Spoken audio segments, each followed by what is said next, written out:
This week, for episode number 45 of the Falls Count Everywhere podcast, we welcome the inductees of the Midwest Independent Wrestling Hall of Fame class of 2020.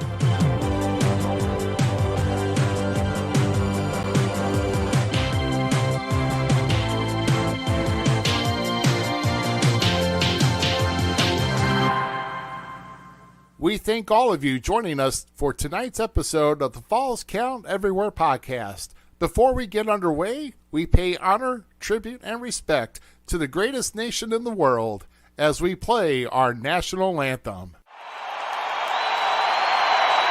Oh, say can you see by the dawn's early light what so proudly we hailed at the twilight's last gleaming, whose broad stripes and bright stars through the perilous fight, for that ramparts we watched were so gallantly streaming, and the rockets' red glare, the bombs bursting in air, gave proof through the night that our flag was still there. Oh, say does that star-spangled banner yet wave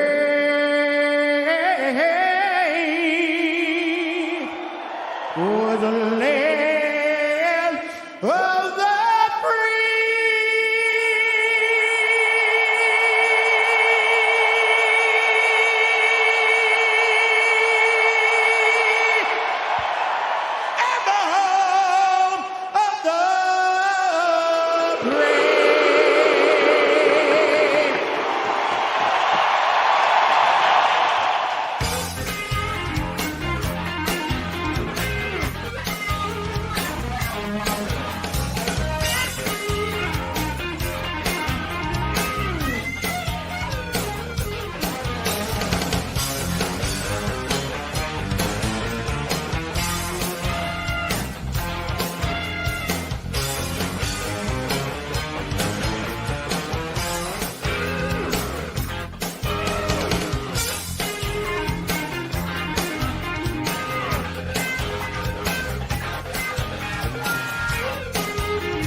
Look, it's me. I'm your host tonight. I am Mr. GQ, of course. Because of the format of the show tonight, we are not having Ruby as a co-host because he's a guest on his own show. It's because that's the only show they'll actually have him as a guest. But anyway, right now you got Mr. GQ, and the co-host tonight is a commentator, geek, and also hated by many. We have Zmiz. I didn't say by me, but hated by many. My dude, come on. I'm not in hated comparison on the shows that you commentate on, you're hated. Yes. I guess you're right, actually. That is true. I don't know why somebody still has access to the private chat. You can just laugh at that right now. Anyway, so we have a Hall of Fame show tonight. And before we get to that and bringing on our guests that we have, we'll talk a little bit about what's going on in the area this weekend, as we usually try to do. First, we have in New Berlin, don't forget, we got IEW in New Berlin. You're going to be there? Yes, sir, always. Okay, I'm sorry. And sorry to everybody that's hoping for somebody better with Guido, like me, But yeah, Please. New Berlin at the Sangamon County Fairgrounds. We will be inside, by the way, there. Next show is also this Sunday. We have CHWA Presents Summer Showdown. Ticket prices are $10 for adults, $5 for kids, which is Sunday, July 25th. Doors open at 3 p.m. at 127 West MacArthur Drive in Cottage Hills, Illinois. Then we also have the return to East Carondelet Community Center. SICW returns. And it is actually a sold-out show, so hopefully if you got tickets for it already, because it was tickets for this show, it's going to be this Saturday, July 24th at 823 State Street, East Carondelet, Illinois. And then, of course, we got who put this poster in? Nobody wanted to see that poster. I'll throw the better one up. Okay, here we go. We got Wrestling at the Ambassador with MMWA this Saturday, July 24th, 6 p.m. doors open and 7 p.m. bell.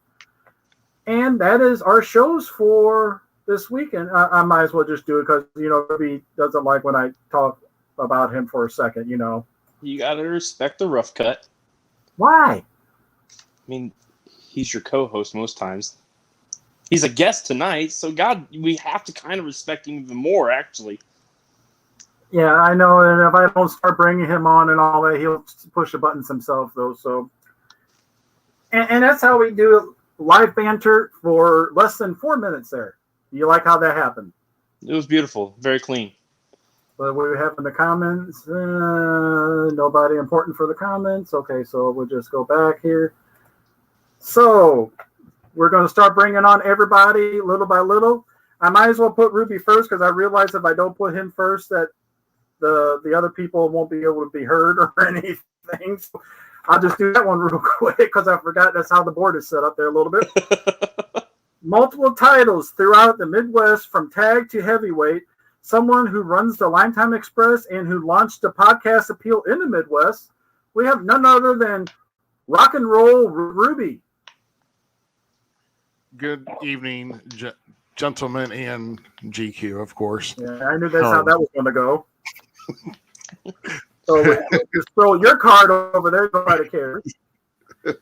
Next, we have longtime vet that has wrestled all over, who has faced the likes of Lex Luger and the Giant on WCW television. We have none other than Ron Powers. Oh, yeah. Hey, thanks for bringing up those two matches, by the way. Sorry, this is the only ones I was able to find info on. Out of every fucking thing you could have picked from 1985, you picked those two matches? Come on, man. I just picked the WCW televised one, so No, I have a funny feeling I'm getting chopped next week. I have a funny feeling I'm going to get chopped next week. I just know it now. So next, we have a longtime manager of many years who has managed the likes of Marcus Mansfield, Damian Blade, and The Searcher, and who coined the phrase "getting jiggy with the biggie." You notice I had to use that one. We have none other than Mr. Big, Danny Hart. Hello, gentlemen. Glad to be with you tonight. Gentlemen, who are you talking to? Who came in? We're all in here, except you. Well, you said gentlemen, though. When have we ever been gentlemen? That's crap. Yeah, the crickets did not chirp, sir. So please move Now- on. That was Terrible joke. Well, actually, hold I on. was only talking to Rob. I forgot while I was reading this. I forgot to show the pictures that I had of Ruby, Oh, Ron goodness. Powers, and that's going to get me a lot of heat there. Mr. Big. And now the next one, because hailing from Crown Town, the originator of Lucha in the Midwest, as well as the originator of disco, bringing it back, for those that remember. And I'll show the picture there of Osiris. Osiris is no longer with us. And at that point, the person who will be receiving his accolades next week at the Hall of Fame ceremony will be none other than somebody that has, molded me for the last 18, 19 years in this business, the Beast. Hello. So, Yeah. Zmiz, I know you want to do research and all that. Anything you can tell us a little bit about some of our guests at all? Well, I don't want to now because Ron's already yelled at you about the Lex Luger thing. That's one of the matches I watched. It's all in fun. I could have said Lex Luger for a second, but I just, I did. But I am. Yeah, unfortunately, the best match I had with Luger wasn't televised. It was a dark match somewhere in Jacksonville, Florida. But yeah, I mean, hey, that's just how it was. I mean, you go in there, and my agent was Terry Taylor, and I went in there with an assumption, or not really an assumption, a plan on what we were going to do and what my longevity was going to be like there. And then they totally screwed me, and they said, hey, we're not going to do it again. Come back and do another Nitro for us, except this time with Paul, Big Show. And you're going to get about 12 minutes in with them. And if we like what we see, we'll get another thing going with you and Luger. And I got there again, and everything changed. And I was like, see you guys. I was done. So, I mean, this is a business where, in some aspects, especially when I'm big on the independents, I got to take care of myself. And, and some of them people didn't really care, about, your reputation. They were just trying to get over as an agent or, another wrestler and stuff like that. So whatever. And that's what a lot of the younger talent can take from that. Like, not necessarily going anywhere near the big time is going to be beneficial to you in the long run. So, you get independent leagues. I mean, you can wrestle forever on those leagues. I mean, it's just, but your value is going to come in your television time. So, they sit there and they say, hey, we're going to do this with you and do that with you. If you do this and you do that, and they're like, well, and I'm not crying over spilled milk. I mean, hey, it is what it is.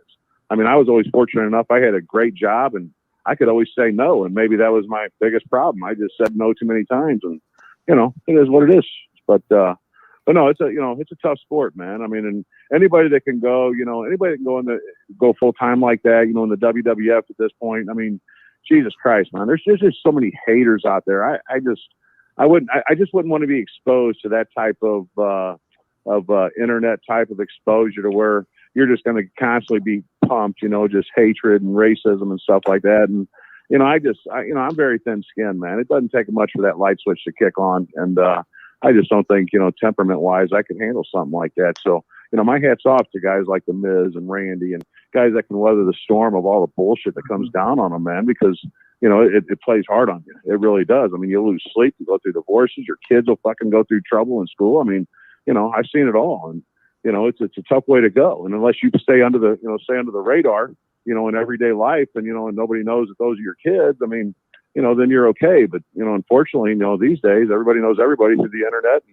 And, God forbid, someone like, the Miz has got a kid that goes to high school and he plays a heel section, and all of a sudden, he gets a lot of heat, and all of a sudden his kid's got to start dealing with it. So, I mean, I've seen it happen with Randy when he was in high school and Bob was a heel in the WWF. And, it just happens, but, like I said, it is what it is at this point. As you mentioned, Bob, actually, some people kind of asked in the chat about where Bob Orton was for tonight. Unfortunately, he was not able to make it along with the Giant Assassin. They both had some prior commitments and were not able to free it up for the show tonight. So apologize on that. And Ruby, if you notice in the comments and all the most recent one, that's a bold-faced lie. But anyway, somebody said they're nice to everybody, and that the lie detector said that was false. So yeah, don't ask Maury. You'll get triggered a lie every time. So I guess I'll ask the first question, and this will be for the whole panel. Beast, I know we've asked you this kind of before, though, too. So if you know anything on Joe's start or whatever, you can tell that. If not, this says because I do have a specific question for Osiris about Osiris after this. So, okay. So this is for everybody, for Big, Ron, and Ruby. Tell us your story on how you started your love for professional wrestling and how you got into the business. Whoever wants to go first. Well, I think I'll take that one. Go ahead. Go ahead. No. I was going to say one of you guys go. I'm sorry. All right. Well, I actually I knew a guy named Bob Elkis, and Bob Elkis used to work on hot rods, and I built hot rods when I was young with my dad and my friends and stuff like that. We had a little group going and stuff, and this guy named Bob Elkis knew a guy named Pat O'Connor, and he introduced me to Pat O'Connor. And Pat O'Connor went to Bodybuilders, which was open back in the early to mid 80s. And I started training, lifting weights and stuff with Pat O'Connor. Then Pat brought me down to a ring downtown and told me that he had a deal worked out with the Giant Baba, who ran, I believe, all Japan at the time. And what they were doing was they were taking the sumo wrestlers that were retiring from sumo and that had like huge followings, you know, in that sport. And they were trying to convert them over to the pro wrestling side and bring them over into pro wrestling. And they would send these sumo wrestlers over to Pat O'Connor, and Pat would put them in the ring with me. So I mean, these guys are world champion sumo wrestlers, and the one that sticks out in my mind more than anything was a guy named Wajima. Look him up. I mean, just a total legit badass. And I'll tell you, these guys, man. I mean, you talk about leverage and balance. It was unbelievable. And I would usually, when they were in the ring with me, they were usually down to about 270, whereas usually they were 350 and up. And I mean, just a hoss of a man. But you know, so that's how I got my start. And then he actually started me with Central States, sending me, me and Gary Jackson actually were running around, doing shows with Bulldog Bob Brown and Bob Geigel and Pat O'Connor and Harley Race. They all own Central States. And that pretty much got my start. They were tagging me a lot with this guy named Dave Peterson. They put me and Gary together a lot, and basically that was it. And, you know, I went from there. Wow, there's a lot of names that were mentioned in that you know, probably a lot of current still wouldn't even know, like Pat O'Connor for one, and just in general, right. And that you know. And you've been in the business. You were in the business from '85 on, correct? Right? Yeah, that's correct. That's correct. I first met Frank on one of Herb Simmons' shows. Herb and Larry ran shows with another guy named Larry that owned funeral parlors over in Illinois. And I met Brody in '85 and met Bob in '86. Unfortunately, Frank died in '88, and I think that kind of took the wind out of Larry's sails with the St. Louis Wrestling Club. And you know, but I will say this, you know, I mean, there's one guy that is left in this entire sport that his heart is still in a good place, and he really cares about the business. And even on this side of the spectacle, where I'm with the athletes and the wrestlers, you won't find anybody that has a bigger heart for this business than Herb Simmons. And Herb Simmons has been running shows since the 70s. And when I met him back in the mid 80s and stuff, and him and Frank were talking, and him and Larry were talking, they started tagging us up and going against the Giant Assassin and special tag matches with like Big Daddy or Bill Osborne or me and Gary. I mean, we just had a blast, man. We just had a blast running through the hills of Missouri, running through Salem, watching a guy named Ron Brewer get shot at because he was a heel. I mean, just, you know, the way people perceived pro wrestling, you know, back in the mid to late 80s, I mean, it's a lot different than it is now, you know. So, you know, when I wrestled back then, man, when me and Gary wrestled back then, you had two kinds of people in the crowd. You had people that believe and people that wandered. Well, back then, everybody was a good worker, from your opener to the headliner, and people would leave them buildings believing. Well, now it's all bullshit, you know, and I hate to say it, but the independents are even, you know, a little rougher too. I mean, it's just, you know, it's just changed so much, but, you know, yeah. So those guys that got me in the business, guys like Bob and stuff like that. I met Bob in '86. He was from St. Louis as well. We started doing a bunch of shows for Buck Roby down in New Orleans, and put me in the ring with guys like Orndorff and Robert Gibson and Abdullah the Butcher and Kevin Sullivan and all these guys. Just, you know, it just really kind of showed me the way things were, you know, as compared to wrestling on the independents, you know. So, yeah, I mean, I you know, I owe everything, you know, I owe everything that I accomplished in this business to Herb Simmons and Larry Madison. That's for sure, because those guys kind of, you know, they picked me up from where Pat left off, and when Brody died, and we continued things. And, you know, I mean, those guys just, like I said, man, they just have some great minds about the business. Wow. Definitely. I had the pleasure to meet Larry quite a few times. And Larry was one of the best and everything. And yeah, I can see where Herb learned a lot of the stuff with him. So next one we'll go to is Mr. Bigg. Well, I didn't have the kind of advantages, maybe I should say, that Ron had being here in the city, and that I grew up out in the country, and the only wrestling around there was an occasional Bob Geigel show coming through at a high school or something. And what I got to watch on Sunday mornings with Wrestling at the Chase. Grew up being a huge sports fan, did every sport I could participate in, but watching Wrestling at the Chase always brought out that love for this business that has just grown over the years. And the one match that I always talk about is the Harley race and Von Erichs doing the kangaroo tag match, where David ends up pinning Harley. And it's such a tremendous match in my mind. It still holds up great today. Harley guides him through it, and it's just as perfect a match as I've ever seen. And that match just really solidified so much in my mind about how I felt about it, but I had no idea of how to get into the business. I would have tried placing a call to this wrestling club. I would never get anyone to answer. The only thing we had down in my area was a storefront that had the windows blocked off, but they did wrestling there on Friday nights. But I could never get in because, I had to ride my bicycle there, at 8 o'clock on a Friday or Saturday night. And, with all the alcohol sales and everything in there, that just wasn't going to work for my parents. So I just kind of kept watching the sport. And the first real break I actually had in it, I was doing powerlifting, and my trainer there, Gary, was the father-in-law to a guy at South Broadway who's named Nuko the Mad Russian. And so Gary, I was able to get invited up there to check it out. And so I come up and, as soon as I got in the ring, I loved it. And I know that Ron has no idea about this, but I actually was in the ring with him the very first night I went up there.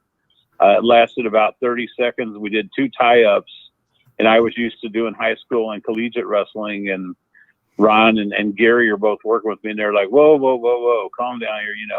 This is fake, right? Because I'm jumping in there and wanting to make a point, with these big guys. And so I kind of had to step back and realize what the sport was. And from that point on, it was just kind of a battle as far as finding places to train, finding people willing to train you. I have a lot of admiration for like Gary, who would spend time with me. There would be times we would drive an hour up to watch just the training, knowing we would probably never get in the ring at Broadway. And that was usually how it watched, but we learned things just by sitting there and watching, and then getting back in the car and driving an hour home. Ended up putting together we rented an auto repair shop that was closed at the time, and we put an old wood and pole wrestling ring together that we'd gotten from a athletic club down there that did boxing matches. And we would go in there and work and train and have work matches and stuff based on what we knew, and then go back to Broadway and try to learn something else up there. And just over time, I was able to find my way into some places here and there that were, willing to give me a shot. And, eventually I caught on, and, just went on from there. Well, I mean, yeah, and I remember a lot of the stories you told me about a lot of the start with it and everything, with you working with Big Daddy at the time and stuff, and kind of almost where you were almost a clone of Big Daddy, as you said at one point in time. And it's just how well you've been able to, you can get the heat going and the cheers going at times if you ever needed to. Well, I will always say in my mind that Big Daddy is the best independent wrestler, at least in this area, that I ever saw. I second the motion. Thank you, Ron. There's a lot of good managers out there, but there's not a Big Daddy out there. And I tried to do certain things that I saw Daddy do that I thought spark the crowd and would, get emotions and get people riled up. And, he was to me just so fantastic. And I made that comment on a Facebook post the other day, and I had people going, but you've never seen this guy, or you must not know this guy. And I'm like, you know what?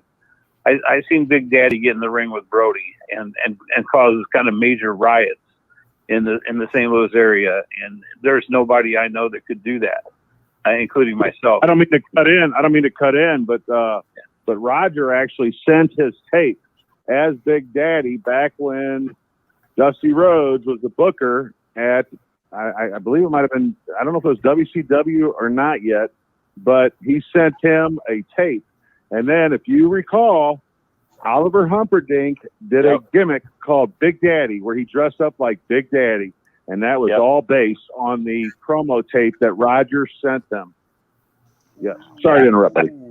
No, you're up. I do know that. And that's one of the reasons I always, whenever I get a chance to talk, I always want to give Big Daddy his props, because he was so far ahead of anything that we had in this area.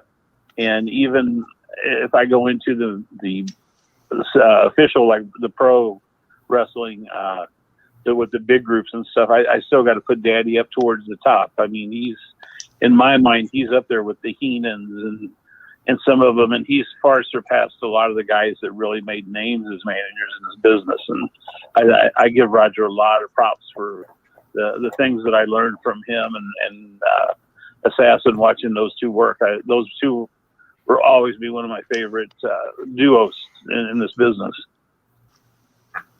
Wow. Basically a night off. Joe, the assassin, his theory was, you pull, I go. So yeah, it was a night off. Yeah, I just always loved watching those two.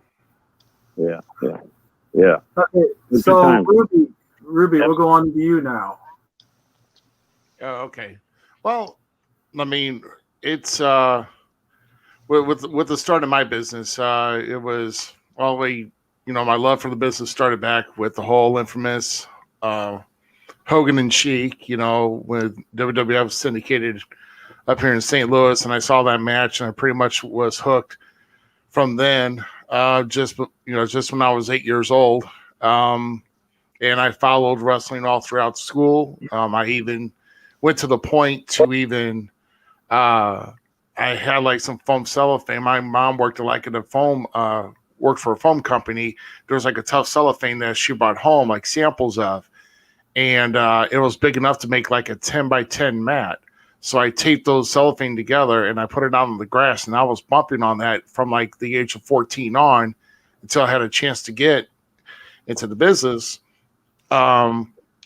which at the time was Frank Root running Central States at the time, growing up at a place called Bigg, Texas. And it was April of 1996 where I saw, a local match. I saw a couple other local shows before that. And like my first show I saw was in 85, ironically. I hear Ron talking, and the first guy I remember coming out of the curtain was Gary Jackson. And that was the first guy I ever saw. And then I'm seeing, all the NWA cars that come through the arena, and then the Keel, and then, of course, WWF through the arena. So, I mean, all that through. But when I was 21, I went into this bar at Bigg, Texas, where they had local wrestling. Beast could have been there at that point. Beast, he could have been at that point, because I remember Pretty Boy Floyd. That's skinny Pretty Boy Floyd. I remember Disco Joe, which we'll get into that here in a little bit. And I remember the Mansfields. I remember a lot of the guys. Hawk Elliott, man, I looked over and I looked up, and this hog was like, huge. And I'm like, dang, man. I was like, if I want to get in this business, I have to tussle with that. I'm like, damn. So I'm sitting here, I'm really into the show. And then after the show, I was approached about wanting, if I really want to get into this business, because I was so far into it, and I ended up talking with Marcus afterwards, and handshake deal, and pretty much I was in their training center down in a building next to Bigg, Texas. I was down there 3 nights a week for about the next 4.5 months. The next thing I know, I've got my first official match in a 6-man tag with on one side it was myself, it was JD Hall, and of course it was Marcus Mansfield. That's my teammates. On the other side was Disco Joe, which we'll get into that. Then Brian James, which was known as the Panther, and then this guy to my to the left of me here, the Beast, was and this guy, man, let me tell you, I've never been so frightened in my life for a first match. I don't know what to think. This guy was. He was getting in the zone. Next thing I know, I'm seeing him coming out doing the Macarena, and I'm like, I don't know what to think of this business anymore. When I'm in here with the first match, let's get this big guy doing the Macarena, and then I get my butt handed to me at the end with the somersault Caplancha with Disco, and then 2 Beast Bombs to end the match, and I get thrown out. Now I'm going to the back and saying, thank God this is over, and then I wanted more after that. So that was my big break in. So that was my first match. And, so it's kind of bittersweet that I'm talking to I'm going to be talking with the guy on the panel tonight that has actually basically beat my butt in my first official match. So it's kind of cool. But yeah, that's how I got my start. And I wish I had a better superstar story, but when you got a guy that's trying to grow up locally in the business, I mean, I guess that's what you get, That's for sure. And it's funny how some of the people here, remember a lot of these stories, and we probably don't want to go into a lot of them either. So Beast, I'll ask you a different question here with Disco Joe or Osiris. Can you recall the events of when you first met Osiris and the first match that you two were involved in? Oh wow, geez. Now you got me this old timer thinking. I actually helped train Osiris. I seen a bright future in the kid. He was always a huge wrestling fanatic, and he this happened actually in Chicago after an event. And I was sitting at the bar talking to one of the promoters, and he came up to me and said, "Hey, I wanted to do this, and how do I go about getting trained?" And I had to rough him up a little bit. I'm like, who the F are you? What do you think about this? And he was like, oh, well, I'm sorry. And I pulled him to the side and I said, well, it has to be in your heart. You're really not going to make a lot of money in the independent scene. You have to have respect. And I said, well, here's my number. Give me a call. And at that time I was traveling with WCW doing ring crew and stuff like that. So I took him on the road with me and I trained him in the WCW ring. And after that, this kid had so much heart. He took like the best ass whippings in training with me. And he had the opportunity to go over to Mexico with Rey Mysterio. And he just was a phenomenal freaking worker. Phenomenal. I mean, Osiris was he was more than a friend. He was more like my little brother.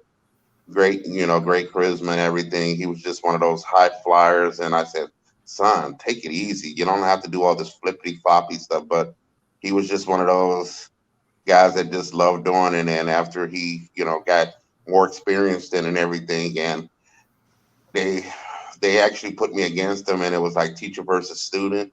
And he was like, do we have to wrestle each other? I said, well, this is your time to shine. And if you don't give me your best, I'm going to hurt you. And we got in there, and by the time the match was over and we got back to the locker room, we were both purple and blue, and everybody like, Jesus Christ. And from that point on, he God rest the man's soul. I mean, one of the greatest kids around, very respectful, very, very, he was just an outgoing guy. To this day, I wish he was still alive. I mean, he would be in the big leagues right now. I happen to agree with that 100% there. Zmiz, you got your first question now. It's the panel one. Yes. Is there one show that stands out to the point that you guys reflect back on to it multiple times on occasions? And why does that show stand out to you?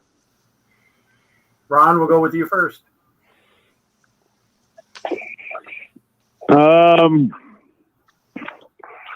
Man, you forget the good ones, you forget the bad ones. There's a few of them that stand out in my mind. going at it with Terry Funk, that stands out in my mind. I mean, we had multiple matches. I can't really recall any one particular match. I don't. Maybe over in Japan, I knocked out Muda. They were throwing him into the railing from the outside of the ring, and I came from around the corner and hit him with a clothesline, and I don't think he was expecting it, and he went out. So I kind of remember that. I remember wrestling Dick Murdoch. He was a funny son of a bitch. Man, nothing really, not really one match. I mean, I remember, shit, man. I remember wrestling with Brody. I mean, you stand on the top rope and he throws you off the top rope onto the opponent. And I mean, there's not many guys that could say that they were thrown off the top rope by Bruiser Brody for a finish move. So, I mean, there's just so many of them, man. And, I do remember the bad ones, like you did bring up with Luger and the Big Show. I mean, hey, what the shit. But aside from those two matches, I had a pretty damn good career. But aside from those two matches, but unfortunately, that's what's on YouTube. But I wish some of the other shit was. I wish some of the stuff with me and Johnny B. Bad, or maybe where I popped Lex Luger's eardrums. I mean, but none of that shit's on TV. They didn't, when me and Luger had it out one night, and I slapped the shit out of them. They mysteriously lost that film. But no, I mean, aside from that, I don't remember anything. I remember incidences, but I don't remember one match saying, "Goddamn," from beginning to end. I just remember situations in matches, and just. I don't know. I mean, my thing was I was like in a funny generation. I mean, I wasn't at the Bob Orton, Greg Valentine generation. I wasn't in the Randy Orton generation. I was like right in like purgatory. So all the guys I was wrestling, like Robert Gibson and all these guys, I was wrestling like down, Paul Orton, all these guys I was wrestling down with Buck in New Orleans. I mean, you got to remember, I mean, I came from Independence. And I go down there, and all of a sudden, my first night in Pontchartrain Civic Center is in the main event because they pushed me to all high heaven down there, and I have no idea why because I was green as grass. And I mean, we started a little feud with Paul Orndorff. So I mean, I just remember incidences, and I remember Paul getting pissed at me when I gave him a belly to belly when he wasn't ready for it. And I remember slapping Robert Gibson because he wasn't ready for it, and so I pretty much got I got a reputation down there. In our business, when you accidentally like tag somebody, it's called a potato. Well, my name was Mr. Spud, but hey, I'd rather get it in there than miss by a foot and have the guy sell, right? I mean, it's always better to get it in than miss. I mean, especially when you're wrestling in front of a small crowd or a quiet crowd. So, I mean, when you're out there and you're 3 foot from somebody, and you throw a bullshit punch, I mean, they're going to see that stuff. Well, I believed in the realism of things, which is probably why I didn't really get along with too many people in this business. I mean, shit, if I'm 3 foot away from a person, they're going to know whether or not I'm full of shit or whether or not I'm real. Well, when I'm 3 foot away from a person, I guarantee you I'm going to make it look as real as possible. So, I mean, that's just how I am, I mean, and that's, the funny thing is, I mean, people sit there and bitch about how stiff I was at times, but when you're 2 foot away and you're putting a boot in somebody's head, I mean, they can see whether or not you're connecting or whether or not you're hitting their shoulder. So, I mean, I always believed in putting it in. Not to fucking mention, try wrestling someone like Terry Funk or Dick Murdoch. They're the stiffest motherfuckers out there. So, I mean, it's not Ron Powers. Ron Powers is not necessarily stiff. Wrestle Brody. Wrestle Terry Funk. Wrestle Terry Funk in a no disqualification match and see how long it takes before your balls even operate properly again. I mean, no, I'm telling you, dude. I mean, these independent guys want to bitch about how stiff Ron Powers was. Holy shit, you ain't seen nothing. And if you can't take care of yourself and you can't make it look believable, you ain't going to go anywhere in this business. Right, you're right. That's probably the biggest pep talk that this generation of wrestling needs to hear. I feel inspired. Well, I mean, look at this shit these days. I mean, it's ridiculous. I mean, play a rap song behind it. It looks like they're just staying in tune. Now look, man. Now look. There's guys in there. Brock Lesnar. I mean, there's guys in there tough motherfuckers, and my hats off to him. Randy's tough. Randy's a tough son of a bitch. And there's some guys in there that are tough. But I'm sorry, man. Some of these guys in there that look like they jumped off the stool of fucking Judy's fireside and jumped into the ring. I mean, this AEW shit. Holy cow! It looks like the 8th graders put a ring up and got in there and started wrestling each other. I mean, you go to an independent show. Tell me who the heel and who the face is after 5 minutes of the match. You don't know. I mean, so like I said, man, as far as any particular match, don't really know. But anything I did back then is way the fuck better than what's going on today. Yeah, I'm into that. I'm sorry to ramble. No. We'll move on to Mr. Bigg right now on this one. Okay, memorable matches. I don't know that I had matches. My memory goes more in nights because I didn't really just have most nights that I worked. I didn't just go out for one match. I worked, multiple matches, and some nights I maybe had 1 or 2 matches on the entire card that I wasn't out at ringside. You walk through the curtain, you get a drink of water, you turn around and go back out. There's some nights. There was a night at Lonedale that we did an independent show that I thought we were going to have a riot, and I had the crowd so upset. I was laughing. I had to put my jacket over my face so that they couldn't see I was laughing so hard. And that because you just get people so riled up, and that was my job, So I knew I was doing well, and you remember those nights a lot. You remember when you get to work with special people. I got to work, and I can't put up with the names that Ron has, but I took a Steiner clothesline, which oh my God, that probably messed me up for my lifetime. I got to be in the ring with Bob and different people that, I respected the hell out of. And as a kid, I just looked at them and, I remember watching that first WrestleMania and going, looking at the guys in the ring. Then all of a sudden here I am in the ring with one of them. And you're just like, wow, how did this happen? And then to do it time after time and then manage Bob for a while. Manage different names as they come through, and you're just like, wow, this is such an honor in this business. And, even to work with some of the guys that were, a lot less, the beginners and stuff, that's what really made me excited. But, I think there were so many great nights just sitting there and watching in awe as these independent guys that I worked with, blossomed and finally got it. And understood what the business is about other than what you get into the business thinking it is.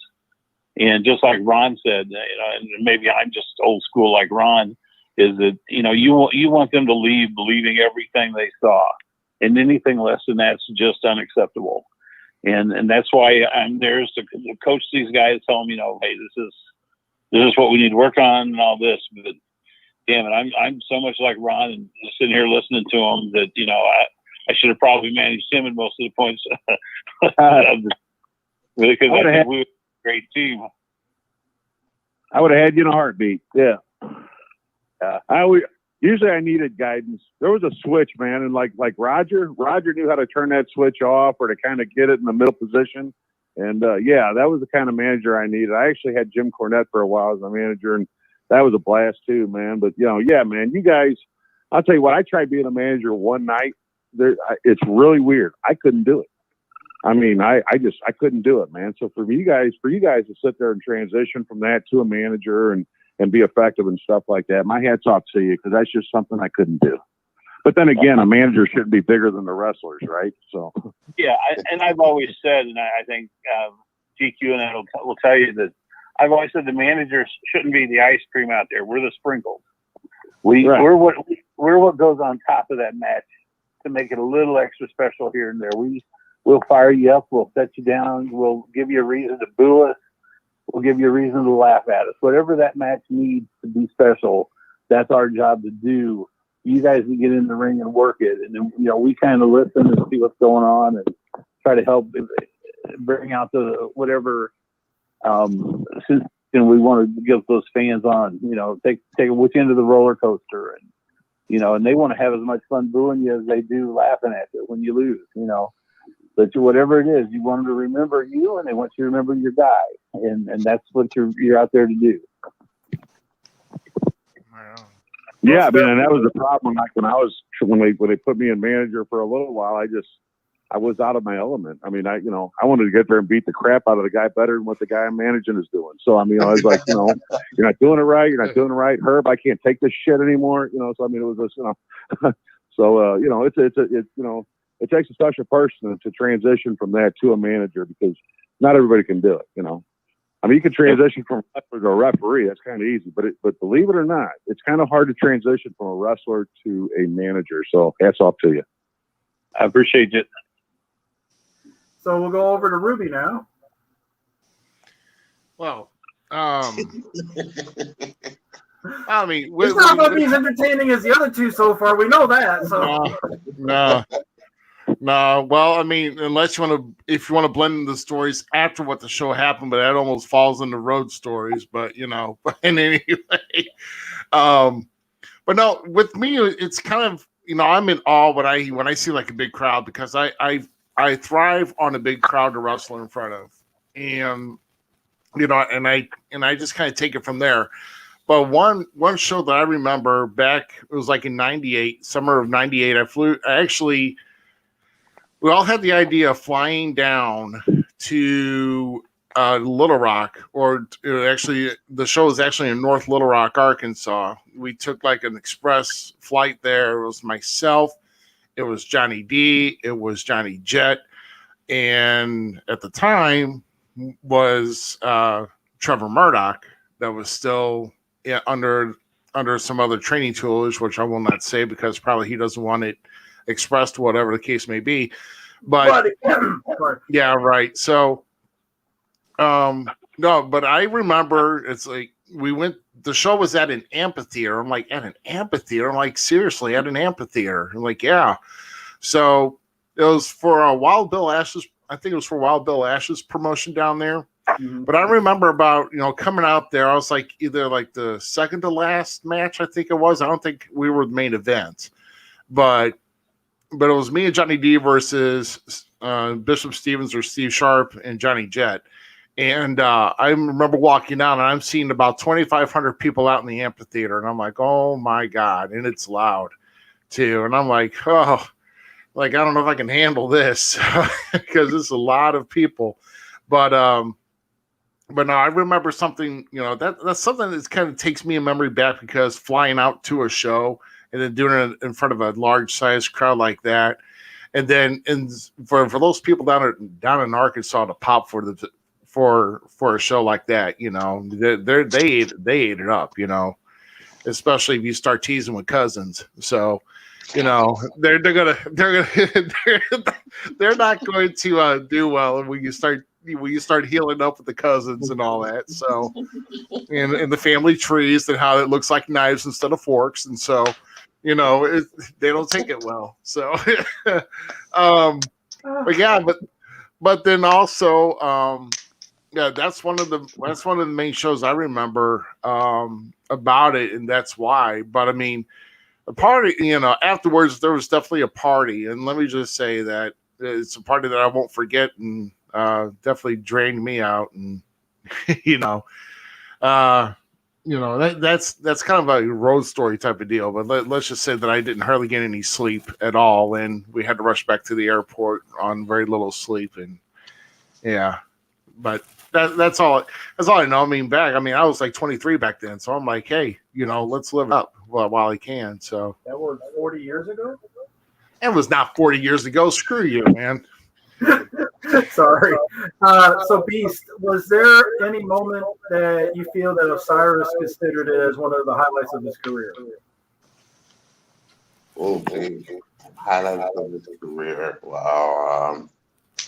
It's basically, traveling, and when he had the opportunity to meet Rey Mysterio in WCW, I introduced them to each other, and I told Ray, hey, this is one of my rookies and a phenomenal wrestler, and Ray Ray's like, okay, what does he got? And I explained to Ray Ray, how he was, and he's like, well, I'm gonna pass you my personal number, have him give me a call. And from that point on, Osiris went down to Mexico for I think about a year, and he was popular out there, and he, like I said, if he was alive today, he would be in one of the bigger leagues at this point. Wow, I mean, and especially with the connections, and you can see a lot of the Rey Mysterio connection with those Osiris work, during the MPW days and everything that we were there for with them. You definitely can see a lot of that as well. I just saw the private chat there for a second. I'm just going to leave that one go. So we'll go on, and Zmiz, go ahead and ask your next question now too. Is there any individual that stands out to you as an excellent example of what this business should be, but they are not part of the Midwest Independent Wrestling Hall of Fame yet? Ron, I'll be you first.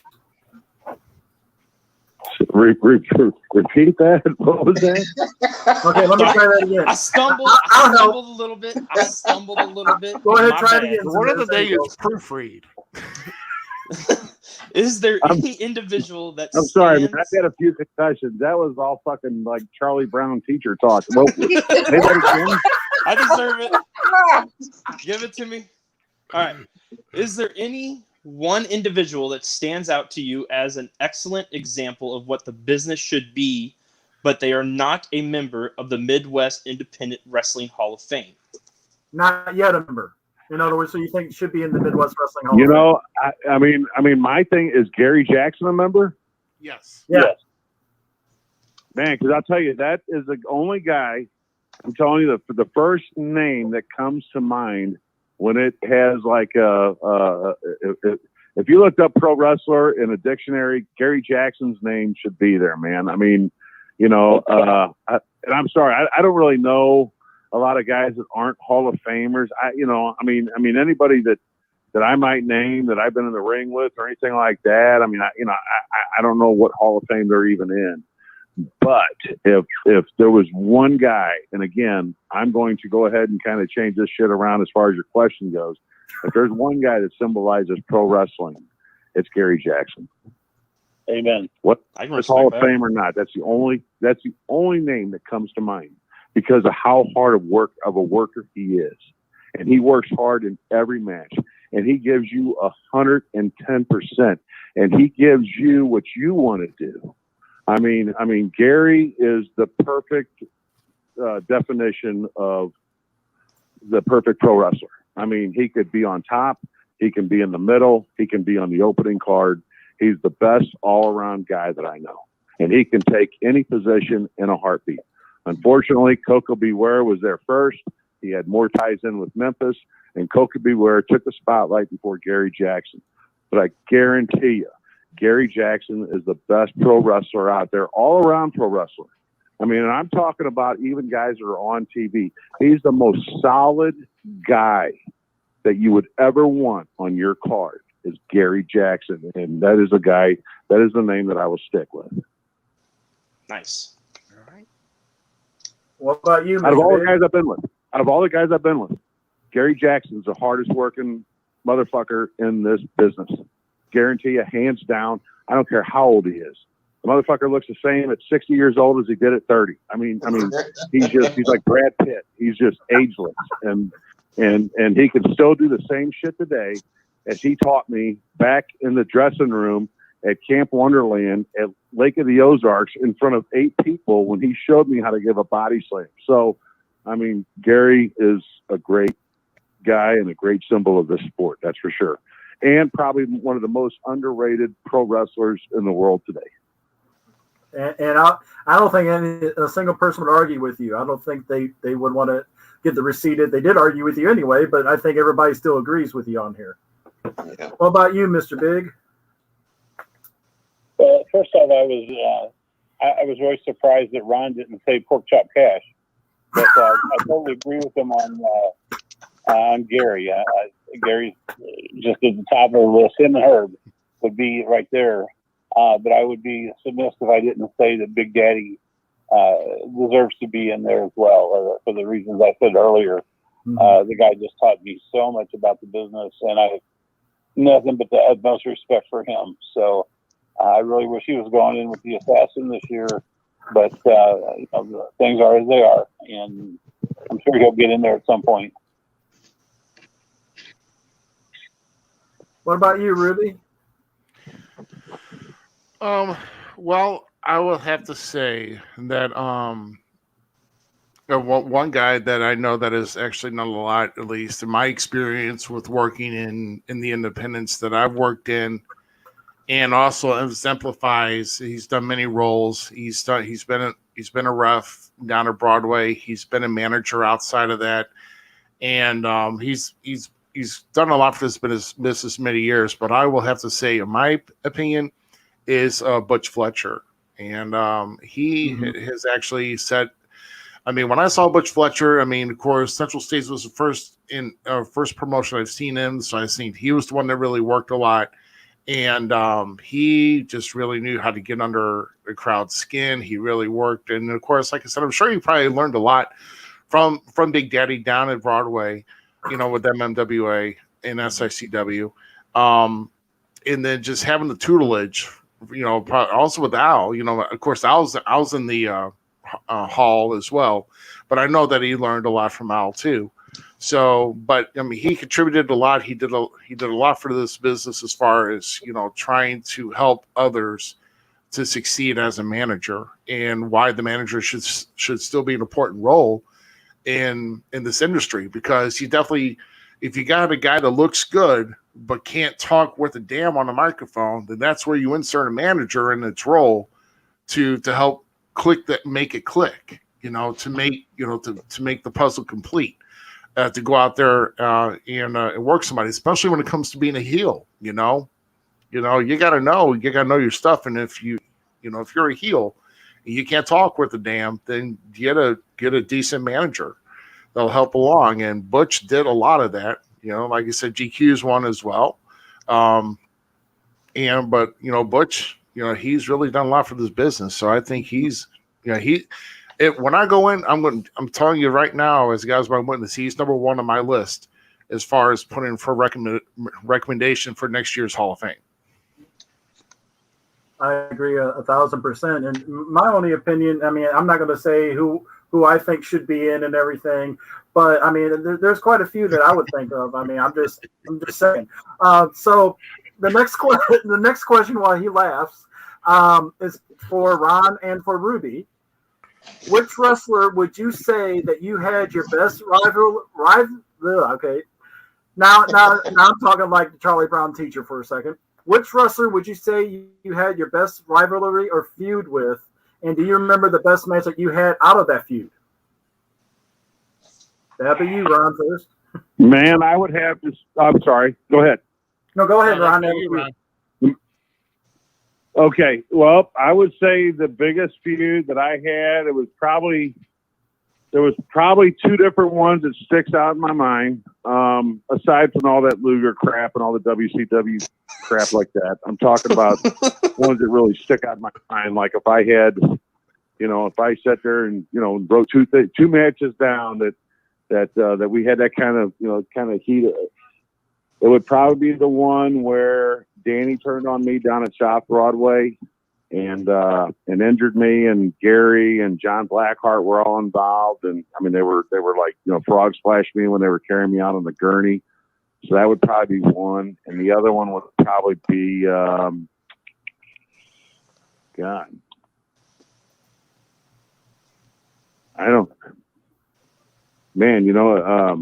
thing is, I mean, back when me and Joe and Danny and Blackheart and Big Daddy and we're all down there at Broadway, man, we were just, I mean, all that shit's memorable. I mean, we made Broadway. Broadway wouldn't be there today if it wasn't for us, I guarantee you. I mean, you got some guys in there trying to run it now, stuff like that. Hey, all the power to them. I mean, I don't know, it's changed so much, but the most memorable thing I think would be, the feud I had with, or I'll tell you, man, the feud I had with Ricky Cruz through SICW. Ricky Cruz, yeah. Man, I mean, he's a hell of a worker, and I had some really good matches with Ricky, and Ricky came in at a good time of my career because I was there with Herb at SICW, and I just wasn't, I'm not going to sit here and say, hey, I was Shawn Michaels and I lost my smile, but I was Ron Powers and I just didn't give a shit anymore. I mean, I was doing this shit so long. I mean, it was like I was there every month, and it was like, how do you miss me if I never go away? And and Ricky Cruz kind of brought a breath of fresh air, man. I mean, he's a hell of a worker. He knows his shit. We threw an angle where I took care of his brother and his dad in Puerto Rico, and he was here for revenge, and I busted him open. It was right there on live TV, and I mean, man, oh man, I'll tell you, we just it really kind of sparked something in me. So Ricky Cruz and Danny Boy, probably two angles that stick out in my mind that kind of, I don't know, kind of make me smile. Well, definitely two different ends of the spectrum. It's really, when you can, you got to remember, man. I mean, people back in the '80s and early '90s they got a different look on wrestling than what they do today. I mean, today it's all, it's all high spots. I mean, there's no psychology. And back then, man. I mean, fucking me and the Giant Assassin and Roger, Big Daddy. I mean, we made them women cry. I mean, them people were crying. I mean, them people at South Broadway were crying. I mean, how, do you see anybody cry anymore now? Other than when they get a kick to the face because they're doing something over the railing or something. I mean, I'm talking about a natural cry, like where the girls are bawling. You don't see that shit anymore. And that's what we built down at Broadway. So, between, Danny and Ricky Cruz, and those were definitely two high spots in my life that, I'll never forget those guys. And my hat's off to Ricky Cruz for, being the worker that he is. I mean, I did a lot of work down in Puerto Rico. Ricky was a younger wrestler back then. I didn't really notice him and stuff like that. And, he came into Missouri and started taking on a good look and stuff like that. And the guy could move. He knew martial arts and shit. And, man, we did that angle down there for Herb. I'll tell you what, man, them people were livid, and to make people believe that these days, I mean, it's a good feeling because, like I said, man, how many people leave shows now saying, "Oh, hey, that shit was real. Fuck them." No, I mean, it's like, "Oh, hey, did you see that?" It's like a focal point for jokes. I mean, it's not, nothing serious, man. I mean, and a lot of it has to do with the size of the guy. Shit, let's face it. I mean, when somebody's out there that weighs 140 pounds, what are you going to believe? You know what I'm saying? So, I mean, like I said, man, and there was guys like Danny that could get over like a big guy. Guys like Gary that could get over like a big guy, even though they weren't big. But that was back in the day where psychology was, kind of still into the sport. I mean, there's psychology, timing, and all that shit. It's all gone. I mean, back when we were doing that shit, we were grasping the psychology and bringing it to South Broadway, and that Tony Costa guy had nothing to fucking do with it. I mean, that guy he was just completely worthless. Me and Roger and Joe and Gary Jackson and Danny Boy and John Blackheart put all that together and built Broadway. So those are the guys that stick out in my mind. Wow. So Ruby, we'll go over to you on that one. Then I got a special question from Mr. Bigg.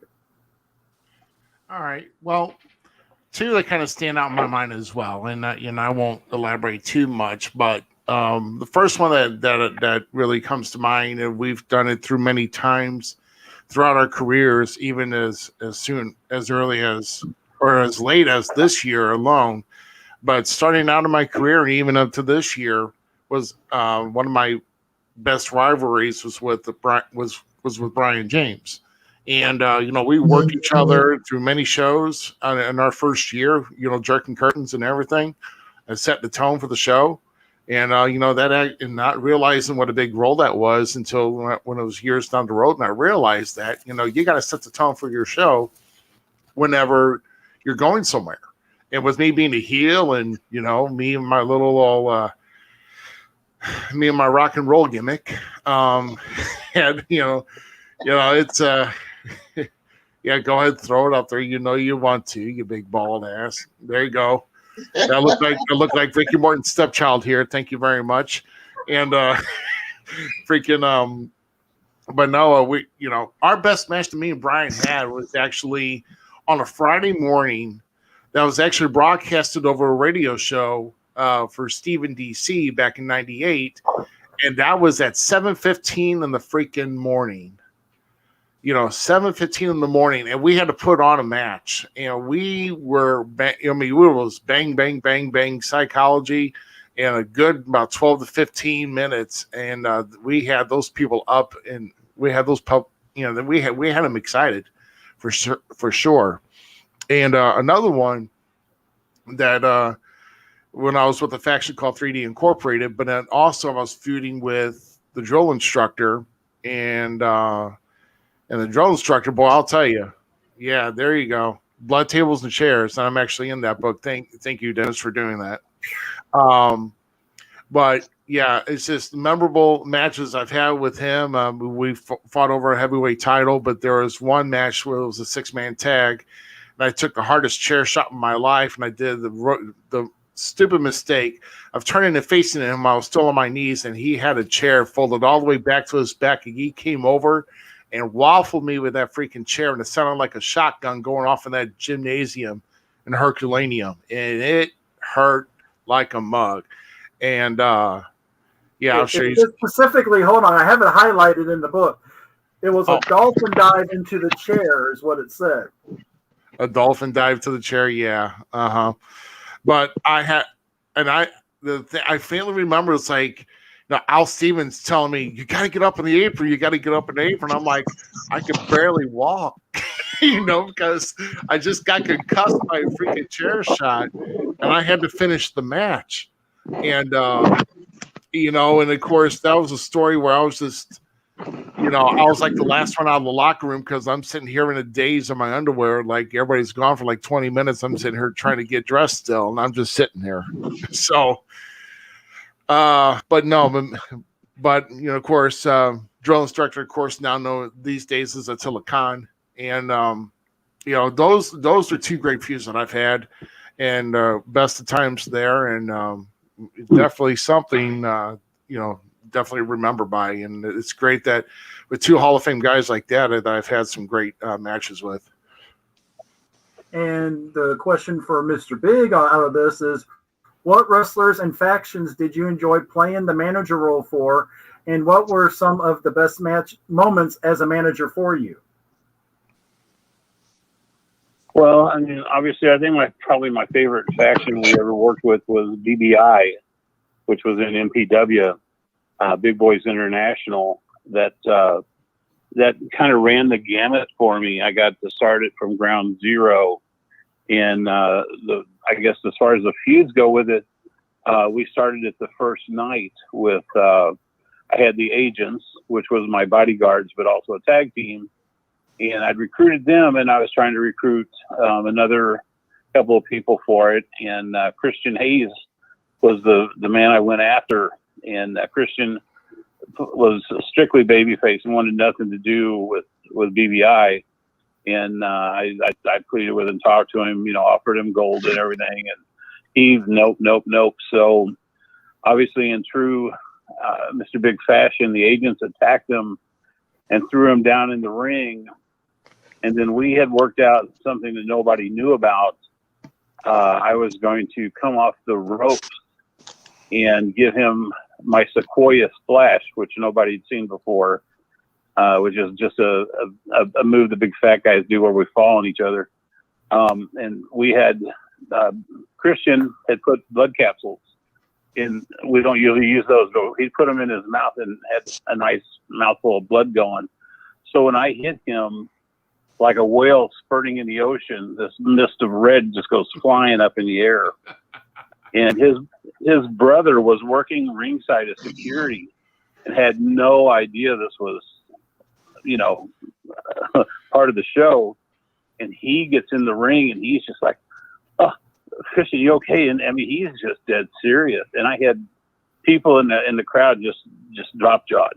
They hadn't seen anything like that, and so they take him out. And so we were doing 2 tapings at that point. So he comes back the second round, he's got his ribs all taped up, and, we continue the feud there. And Christian was always a major part of any feud I pretty much had there.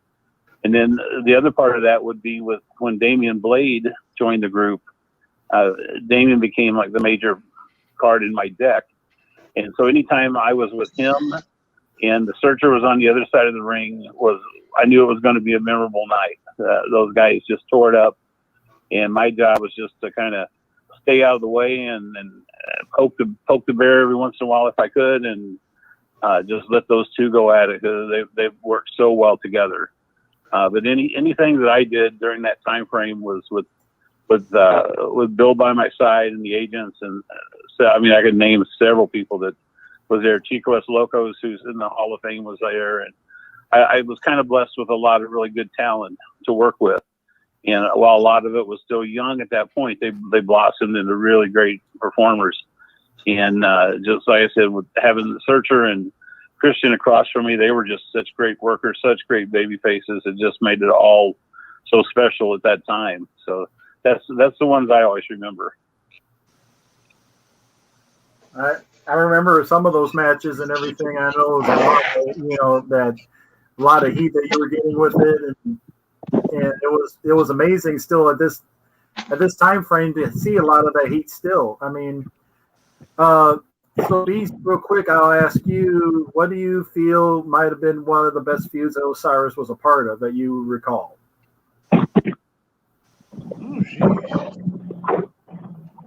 Oh, wow. The biggest feud that I've seen him in was, gosh, there's so many that he had been in. Well, when they did a couple of storylines with him and I to see who was the better wrestler. Wrestling my student on several occasions. We went, like I said, we went in there and just beat the hell out of each other to where, like Ron Power said, back in the day, you had to lay your shit in there to make the stuff believable. And like I said, we even fooled the boys, in the locker room, like, y'all really hate each other? It's like, no, we're out there to do a job. And when those fans, left, they was like, Jesus Christ, these guys really, really hate each other. It's a business. You gotta, lay it in there. You gotta make the stuff believable, because you got to, and Osiris knew once he stepped in the ring with me, it was like, hey, I'm not about, hitting you like a little bitch or whatever. You lay it in there. We're men. It's going to be snug, but, we still took care of each other.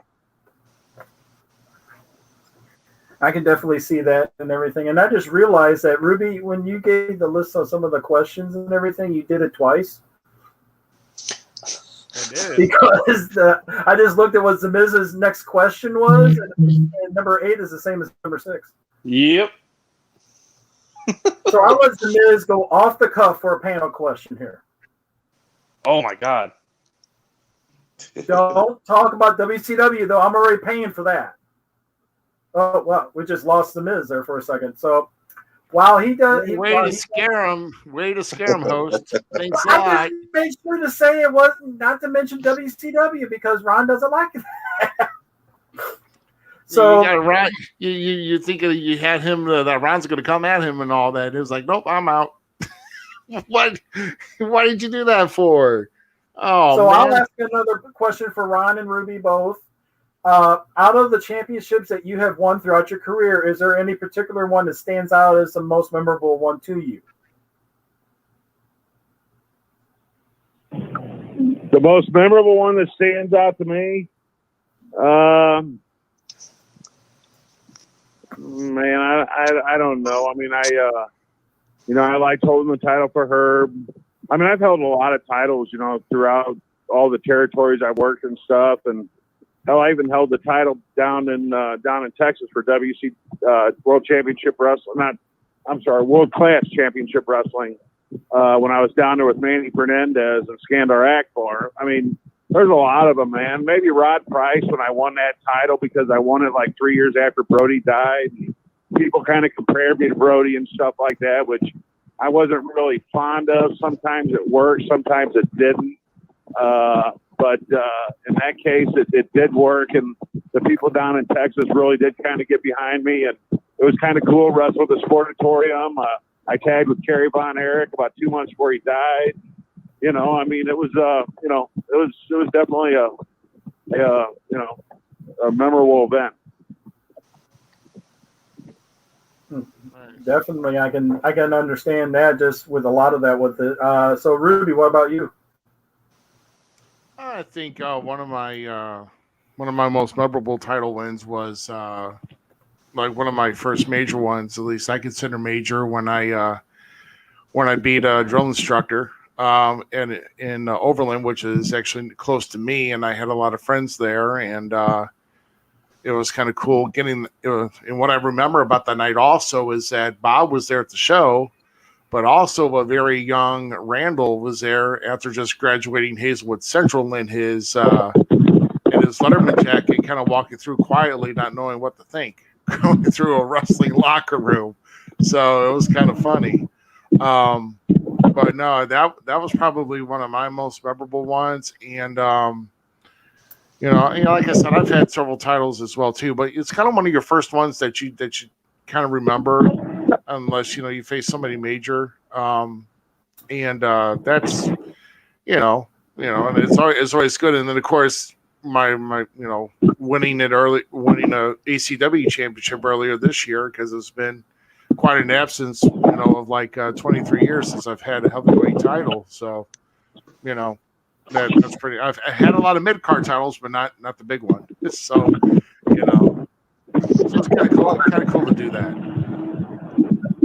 So, Zmiz, without scaring you off again this time, do you have like a question for the group in general right now at all?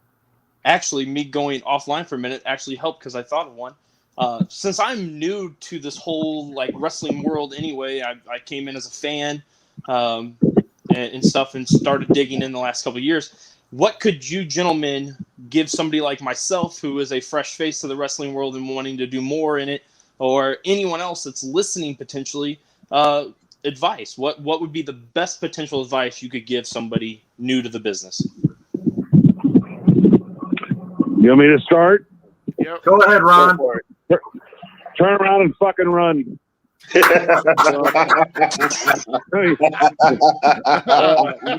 mean, the problem is, there's no psychology. There's nothing left anymore, dude. These people are only going to be happy when they watch somebody get killed in the ring. I mean, it's all flips, acrobats, and spots. I mean, there's no psychology left. So if you had an opportunity to go somewhere and learn psychology, then I would definitely be into that.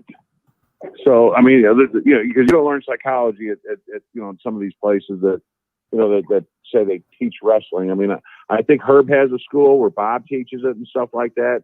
He can teach that kind of stuff, but then again, man, you got to look at the fan base, and I mean, are they into psychology anymore? Are they into timing? No, they're into spots, they're into acrobats, they're into flips, and I mean, shit, people are doing things as spots that used to be finish moves. So, it's just it's a weird time to get into it now. I mean, I will definitely say that, because where do you go? Do you go to the point to where you're going to kill yourself and learn? The thing is about wrestling is you have to have athleticism.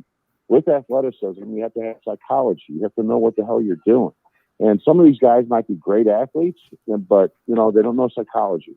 And unfortunately, these people watch shit that's on TV and they think that that's how it should be. So they go down to South Broadway and they do those kind of matches. Well, it's a little different, man. I mean, the guy that's on TV is established. His finish moves are established. He's got an established personality, as established as you can get these days.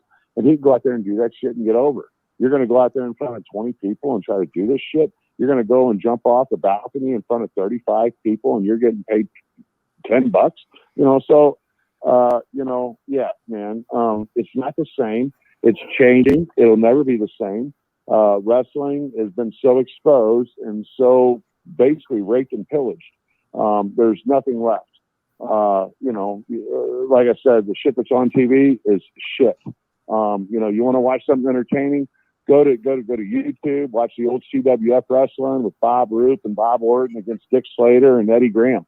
Watch that kind of shit. That's wrestling. The shit that goes on today, it's nothing, man. It's all about marketing, and it's not, it's just not the same. And so if you're getting into it today, I don't really have a lot of support for it because I don't really know of anywhere that you can go and get the proper training. Now I know you can go. I think there's a guy named Bert Prentice that runs shows somewhere over. I don't know. Chris Hargis, a buddy of mine, goes and does shows for him and stuff like that. This Prentice guy knows what he's doing. Herb, when you work with Herb, you're also working with Bob Orton. They know what they're doing. And buddy, I don't really know of anything else. I'm not going to badmouth any other promotion. I don't know, but I don't know what I know. So if there's not an experienced guys in those other independent promotions teaching you theory and psychology and timing, then it's the blind leading the blind, which is basically what you get like at the South Broadway. I mean, it's just blind leading the blind. I mean, they draw people because people are down there and they want to go drink and they want their 25-cent drafts. Yeah, they're going to fill it up, but watch the show and it's shit. They don't know who to cheer for. So that's what I'm saying, man. I mean, it's, if you're going to get into it, make sure you go to the right school. Make sure you pay a little bit of money to get to the right school because most of these places like Malenko and, those kind of guys, they will teach you the right shit. Now, whether or not you get the opportunity, that's a whole different story because opportunities now are few and far between. So, back when I was in the business, territories are drying up, but at least you have leverage with the WWF because you had, NWA or WCW. You have no leverage now. You're just a guinea pig. You're going to go in there, sign a contract, whatever the hell it is, $150,000 a year or whatever, which ain't shit compared to the cost of living. So, then they're going to lock you from wrestling with anybody else. You're going to be stuck with them, then you're going to go to AEW. I mean, shit. I mean, they get pulled up overnight. That Tony Khan don't know shit. So, I mean, it's just, that's all basically friends booking friends. I mean, they're, not to mention, they don't really have anybody that's worth a shit over there anyway. And everybody that got, I mean, Arn Anderson and Jake Robb. I mean, dude, these guys ain't going to teach you shit. They're there for a paycheck, so I don't really know of any place other than maybe Herb Simmons School with Bob where you're actually going to get some kind of training. So, as far as if my kid wanted to do it, I wouldn't let him. I mean, because it's just changed so much. If a friend wanted to do it, I would say, hey, you need to go talk to Herb. Herb can point you in the right direction. Herb knows everybody across the board. Herb knows everybody across the board. So if you wanted to get into that business, he'd be the guy that I would say you would want to call, and he could hook you up because he knows all these guys. He knows everybody from the Cowboy Rally Club all across the United States, and he can hook you up with something, if not his own promotion and his own school with Bob Orton, who is a great teacher. So, yeah, that's my advice. And, again, sorry to ramble on. No, I mean, that's good advice, really. Yeah. Nobody will argue with that. Definitely not. So we'll go on down to Mr. Bigg now. Well, my suggestion would be first I want to ask Ron, are you not a big fan of the Young Bucks? Never mind. Hey, look, man. As far as what I just don't watch it anymore. I mean, if I'm channeling through or something like that, and I'll see it, I'll try to look for Randy. Because like I said, it's the history we got, and that's kind of cool and stuff like that. I don't, but then again, it's COVID too, so I mean, you're watching this shit from my side. I don't know, man. It's all good. I just wanted your feeling on those guys with the 64, super kicks every match and all their exciting stuff. It's just, I tell you the truth, I can't watch it. I can't watch it. I turn it. I mean, I'm like, fuck this, and it's unbearable. It's unbearable. I mean, just to think of everything that all these guys have built up in the past. And he got, Rick Dozan. I mean, anything from the 40s to probably late 80s, early 90s is all gone. It's a whole different psychology now. You know, I mean, like when we were down in New Orleans and I was wrestling down there, like I said, for Buck, and me and Bob were driving around, and I was talking to Bob about timing. He goes, "Kid," he goes, "I don't think they're into timing anymore."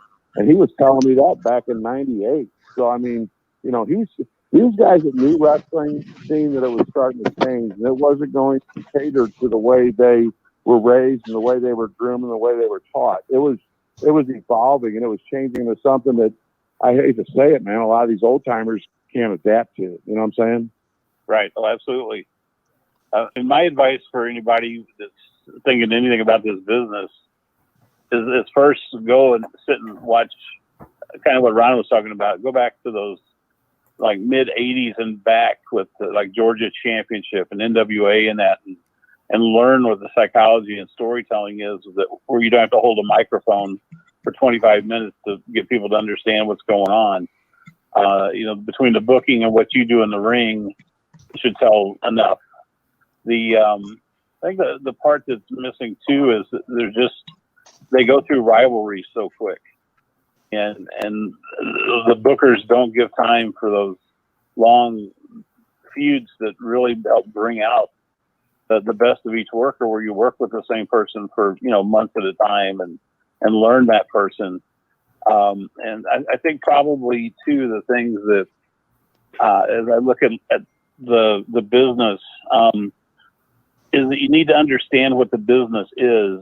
And I guess what I'm going to say about that is I had my son and I used to go to every possible independent show. I mean, Harley's and that, I mean, anything. And so we've made a lot of friends at different ones. And there was a couple that we used to see at every Harley show. And the husband of the family was a small guy, you know, like Ron was talking about, 140-pound guy. And they were at every show. And finally he come up to us after a show one night and he goes, "Man," he said, I signed up. I paid Harley my down payment. I'm going to be a wrestler. Like, okay, you know, I wish you the best of luck and everything. And then we didn't have a show for a while that we saw in the area. And so the next time the Harley show come up, you know, he's there. And so, you know, we asked him, like, "How's it going?" and stuff. And he goes, "Oh, I quit." "You quit?" I said, "You were really excited about doing this. You love wrestling." He goes, "No, you know what?" He goes, I've been in this business. I've wrestled 5 matches and I've lost every one of them. And that's not what I got in this business for. And that just hit me. And I didn't say it, but I was like, you know, if that's the reason you got in this business, you didn't understand the business when you got into it. That's winning and losing is not the business. It's the art of the business and knowing who's winning and who's losing and why.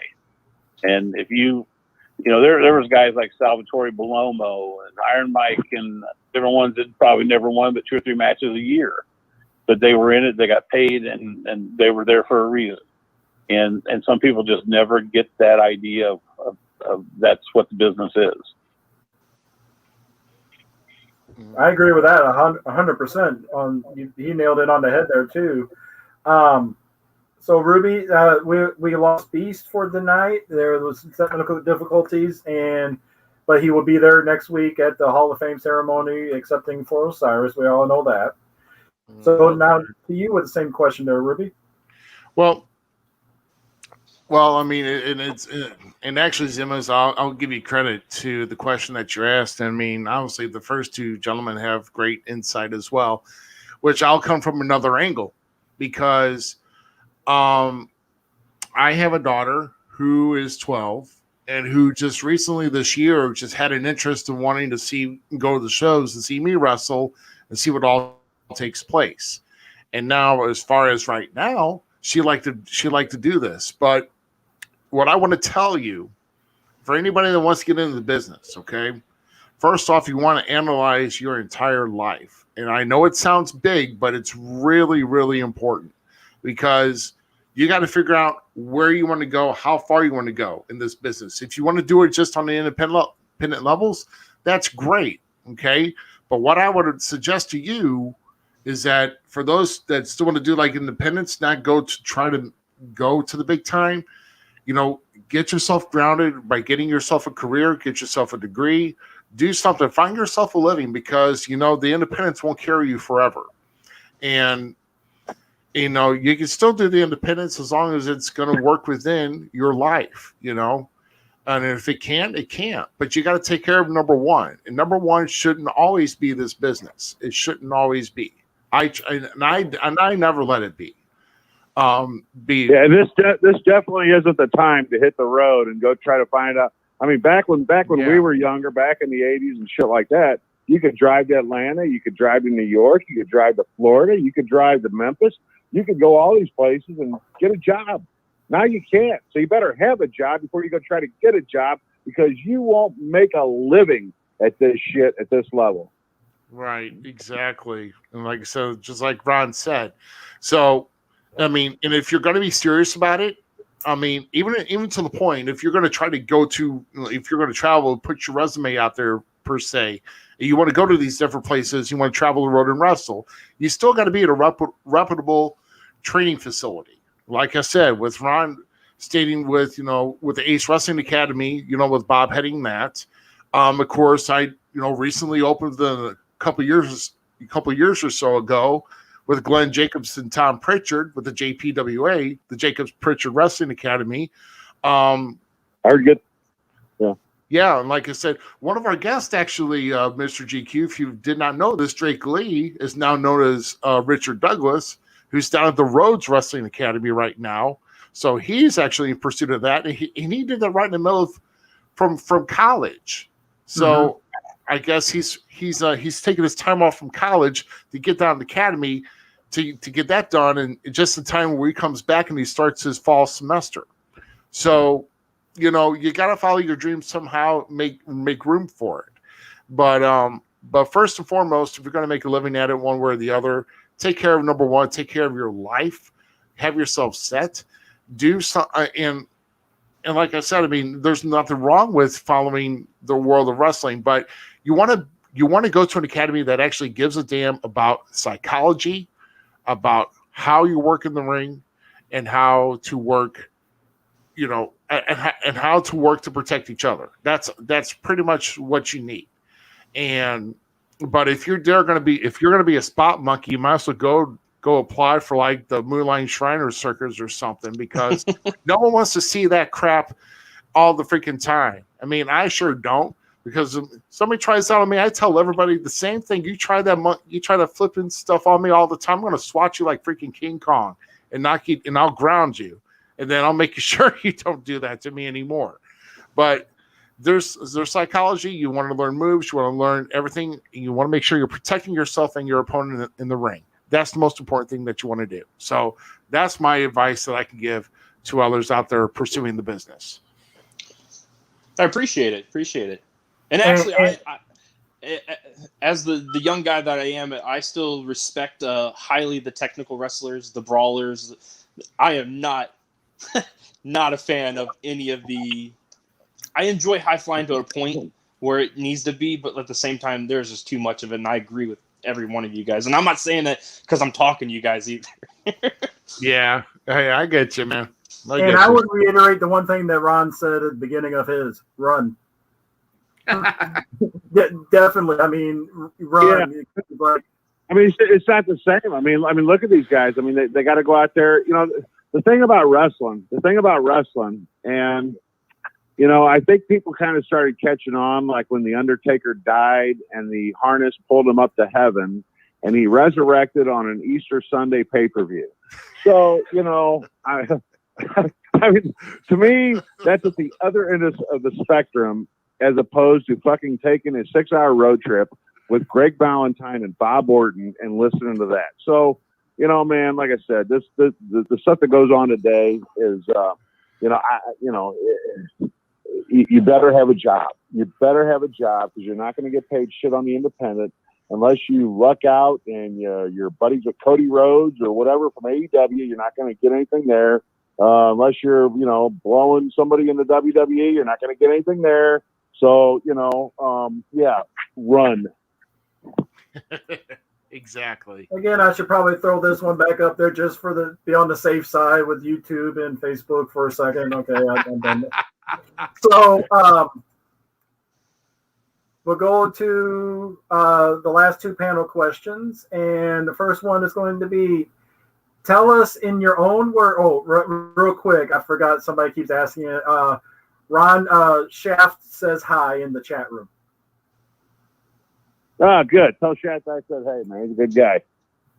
I just lost where the question went. Okay, so tell us in your own words on entering into the what it means for you becoming entering into the Midwest Wrestling Hall of Fame.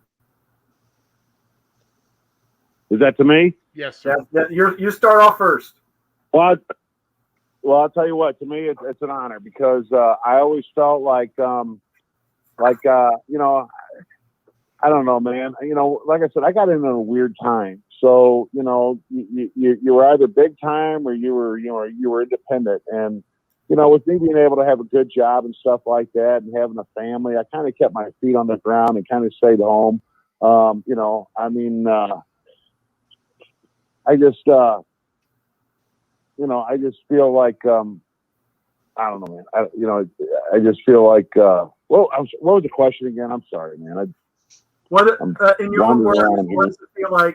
I got home and I'm driving with my golf cart with a puppy in my lap. I'm sorry, dude. I got sidetracked. What's going on?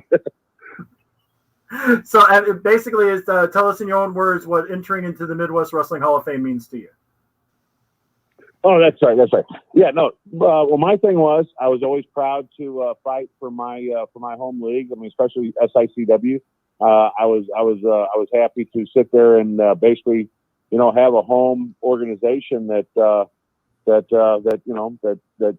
came into the town, and I had to be somebody you have to go through to get the title. So that's pretty much where I'm at. What about you, Mr. Bigg? Well, for me, it's an unbelievable honor. It's something I never really thought about or saw coming. You know, for one, I was never the spotlight. You know, I was never the guy that was the standout. I might be a reason you came, but I was not the ice cream, as I said earlier. I was always just a sprinkle. And when I was we were all sprinkles. Well, unless Brody was on the card, we were all sprinkles. That's true. And for me, it was just kind of I was there to help out. You know, I was there for the love of the business and everything, and personal accolades like that. You know, were never anything I shot for. You know, but it's a great honor. And after it was announced that I was going in, you know, I'm still kind of in shock and awe. And I've had so many of the guys I worked with message me and tell me, you know, how great it was, or you know, how much they enjoyed working with me and what they learned from me. And, you know, they were glad that I was there to teach them things when they were still, you know, green. And, you know, those are the things that's really have meant a lot, you know, guys that are even in the Hall of Fame before me, you know, saying things. And it's just, I don't know, I'm still just loving it and soaking it in, having a hard time digesting it, but, it's kind of satisfying to know that somebody appreciated every time I went out. So, you know, I thank everybody that voted me in and appreciated. What about you, Ruby? Yeah, well, what I'll say is this, you know, still in my 25th year into the business, I mean, this is definitely, to me, it's definitely stands out better than any type of accolade that I've ever gotten in wrestling. I will say that in years leading up to it, there have been guys that have gotten into the hall saying that, well, you deserve to be in here. And honestly, I just don't see the reason or why I should have gotten in there. But I will say this, and I'm very humbled, and I feel very privileged to be in here. Because when I look at the class I'm going in with, I mean, my God, Giant Assassin, Ron Powers, Cowboy Bob Orton, Mr. Bigg, you know, and even with Osiris's Memorial, I mean, mean, all these guys have started real early. When I'm talking about Assassin and Ron here, they started real early, and they really paved the way. And this is way overdue for them. Are you saying I'm old? No, well, technically you're older than me. I know that for sure because 1985 feels like it was yesterday. Oh, that's horrible. I hate getting old. Yeah, 1985 I was 10 years old. So oh, hey, thanks for that one too. That's almost as good as the Lex Luger and John. Cool. So I was a punk fifth grader trying to beat somebody up. So watching people in the crowd. Oh, but no, I mean he's not going to shoot on me at the Hall of Fame now, Ruby. He's going to after you now. So hey, it's all right. Hey, you know what? Like I said, for all the guys, I'm bringing. Everybody's going to be doing shots, and I'll tell you, I got plenty of liquor to bring for that. But and like I said, the seals have not been broken, man. It's going to be broken at the ceremony. But no, I mean it's a great honor, and definitely something that will definitely stick with me for the rest of my life, because this has really been my life. Is all about wrestling since I was like 8 years old. I mean, that's all I've dreamed for. I mean, yeah, I loved other sports. I'm a big baseball fanatic, great football fanatic. I followed a lot of sports. But everything comes back to wrestling, and and I poured my heart into this business. So, but it's great to have great company to go in with, and I'm just truly humbled, and definitely I'll never forget it ever. And I know personally, Hey, Ron, and excuse me, I wanted to ask Ron a question. Ron, I remember back '85. I think I started up at Broadway around '87.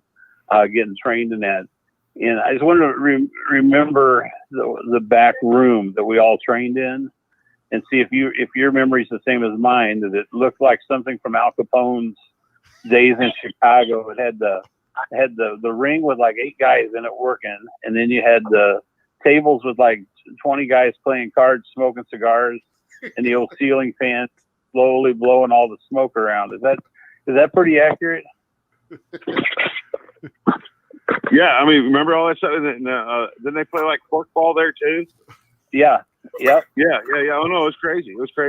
Yeah. I remember they had a practice ring like down the road from actually South Broadway Athletic Club, and it had a dirt floor. And I was in there training with I forgot who it was, and my son Austin was 5 years old, and he crawls under the ring. And I forgot, I'm in there doing a spot or whatever, and I looked over, and he's crawling back from underneath the ring, and he's got this dirt stick that's hanging out about 4 inches out of his mouth. I go, what is that? And he pulls it out of his mouth, and it's bright yellow. And he goes, look, Pop, found some candy. I mean, it was like one of those sticks you buy like a Cracker Barrel, I'm like, holy shit. So, yeah. No, man, what's that? I can remember those guys like Bull Briney getting them all sitting around smoking those big old cigars and playing cards, and everybody else is in the ring. I mean, that was my first night.